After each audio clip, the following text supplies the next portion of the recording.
ముందుగా 2025వ సంవత్సరం నూతన సంవత్సర శుభాకాంక్షలు అండి. మేషరాశి నుంచి మీనరాశి వరకు ద్వాదశ రాశులు చూద్దామండి. మన జ్యోతిష ఫలం ఎలా ఉందో ప్రశ్న శాస్త్రం మన జానకిరామ్ని అడిగి చూద్దాం. ముందుగా మేషరాశి వారి జాతకం ప్రయత్న భూతభూషిత వర్ధమానం ఎలా ఉందో గృహబలాలు, ఇంటి బలం, కుటుంబ బలం, సంసార బలం, సంతాన బలం, విద్యా బలం, ఉద్యోగ బలం, ఆరోగ్య బలం.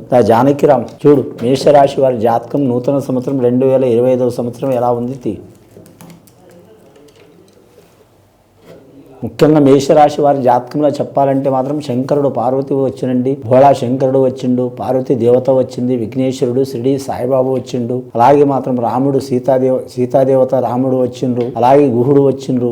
వారి జాతకంలో చూడాలంటే మాత్రం షిరిడి సాయిబాబు వచ్చిండు వారి పేరు మీద, అలాగే విష్ణు ఈశ్వర్ బ్రహ్మ వచ్చిండండి. ముఖ్యంగా మేషరాశి వారి జాతకంలో నవగ్రహాల్లో మాత్రం 9 గ్రహాల్లో మాత్రం వారికి 4 గ్రహాలు అనుకూలంగా ఉన్నాయండి, 5 గ్రహాలు అనుకూలంగా లేవు. ఎల్నాటి శని ప్రభావం మొదలవుతుంది వారికి 2025వ సంవత్సరంలో. కాబట్టి చాలా జాగ్రత్తలు పాటించాలి. ఆరోగ్యంలో ఇబ్బందులు వచ్చే అవకాశం ఉంది, కుటుంబంలో ఇబ్బంది వచ్చే అవకాశం ఉంది, ధన విషయంలో నష్టం వచ్చే అవకాశం ఉంది, నమ్మిన వారు మోసం చేసే అవకాశం ఉంది. అలాగే వారి జ్యోతిషంలో ఏ వృత్తి చేసినా ఏ ఉద్యోగం చేసినా ఆటంకాలు వస్తూనే ఉంటాయి. కాకపోతే ఈ రాశి వారికి పోరాట లక్షణం ఎక్కువ ఉంటుందండి. కుజ మహారదశ జాతకం కాబట్టి, కేతు మహారదశ జాతకం కాబట్టి మొండి ధైర్యం చాలా ఉంటది. కాబట్టి ఎన్ని ఇబ్బందులు వచ్చినా తట్టుకుని నిలబడే శక్తి ఉంటది. కానీ ఎల్నాటి శని ప్రభావం మీకు చాలా ఇబ్బందులు పెడుతుంది. కాబట్టి జాగ్రత్త పాటించాలి. వాహన విషయంలో జాగ్రత్తగా ఉండాలి. అలాగే పర్సనల్ లైఫ్ విషయంలో జాగ్రత్తగా ఉండాలి. లక్కీ నెంబర్ 9 వస్తుంది. వీరికి మంగళవారం అనుకూలం. వీరు మునుములు దానం చేయాలి, అలాగే కందులు దానం చేయాలి, చాలా వరకు మంచిది. వస్త్రాలు ఎరుపు వస్త్రం చాలా వరకు మంచిది వీరి పేరు మీద.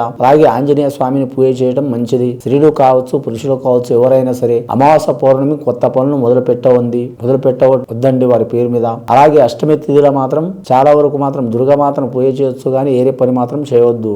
అలాగే తిథి సంధి ఉంటుందండి. తిథి సంధి అంటే 2 తిథులు కలిసి వచ్చే వేళ విశేషం ఉంటుందండి. అంటే ఒకే రోజు కొన్ని గంటల్లో తిథులు మారుతూ ఉంటాయండి. 12 గంటల్లో 24 గంటల్లో 12 గంటల అటు ఇటుల్లో మాత్రం తిథి మారే గడియ ఉంటుంది. ఆ గడియలో వీరు మాత్రం ప్రయాణం చేయవద్దు. చాలా వరకు ఇబ్బందికరమైన పరిస్థితి ఉంటుంది. విద్యార్థులకు విద్య విషయంలో మాత్రం గురుబలం ఉంది కాబట్టి కలిసి వచ్చే అవకాశం ఉంది. అన్నదమ్ముల సహకారం ఉండదు. రుణ చెక్కులు ఉన్నవారుకు, అలాగే మాత్రం వ్యాపారస్తులకు, అలాగే రియల్ ఎస్టేట్ రంగం వారికి, రాజకీయ రంగం వారికి చాలా ఇబ్బందికరమైన పరిస్థితులు వచ్చే అవకాశం ఉన్నది.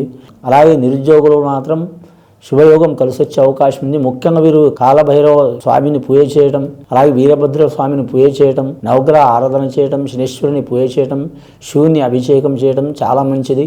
ఇది విని చూసి ఆచరించే వారికి మంచి ఫలితాలు కలుగుతాయండి. శుభం భూయత్.